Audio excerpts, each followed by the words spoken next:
Hi, I'm John Napolitano, the CEO of U.S. Wealth Management in Braintree. Today's real estate market is pretty hot, and as a result, many people are considering selling their home.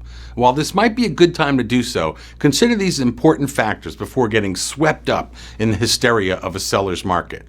First, answer the question of where you're going to go. It's one thing to get your price, but you may be surprised at what you find when you start searching for a new home. Inventory is tight, and banks are still not liberally lending. Before signing the listing contract, be sure you're pretty clear about your next move. Have an attorney review the real estate listing agreement. It may be a moot point if the house sells quickly, and if the house is priced correctly, it probably will. But if it's priced incorrectly, it may sit for longer than the original listing period, and a lot of the standard form contracts that realtors use contain kind of standard language with an automatic renewal provision. I'd get the auto renewal provision stricken and signing a listing agreement for no longer than 90 days. If the home can't get sold in 90 days in today's market, something is wrong, and you may need to change firms. Setting a realistic price is just as important as ever. Contrary to the stories that we've all heard about homes selling above asking price on day one or at the open house, this only happens when a house is fairly priced. In a rising market, don't get greedy. If you get your full price or more in one day, it would be fair to say that you priced the home properly. I'd also avoid the agent that gives you a dream number. If it sounds too good to be true, you know the rest of that line.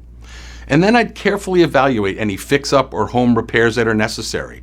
Bring these topics into the conversations and discussions with any prospective realtors and evaluate the responses that you receive. And if you feel that pricing your home low is too painful, well, what's more painful, pricing it low or investing a bunch in fix-ups and then seeing the dumpster roll up the day of the closing so they can get rid of all the fix-up that you just did? Don't rush into the sale. You want to make sure that your home shows well. If the interior furnishings are appealing, the clutter is cleared from the spare rooms, the basement, the shed, the garage, your home's going to show well. And a good showing always fetches the best offers. So select a professional who can be open and blunt about what needs to be done to clear out and stage your home, and get started immediately. Don't take it personally. If you can't decide on what to toss, save, donate, well then rent a storage unit and clear out the stuff a little bit sooner than later. As a courtesy, consider alerting your neighbors about the plans to sell. They may give you some valuable insight also, or as was in the case in my neighborhood recently, the home sold privately to a friend with no sales commission.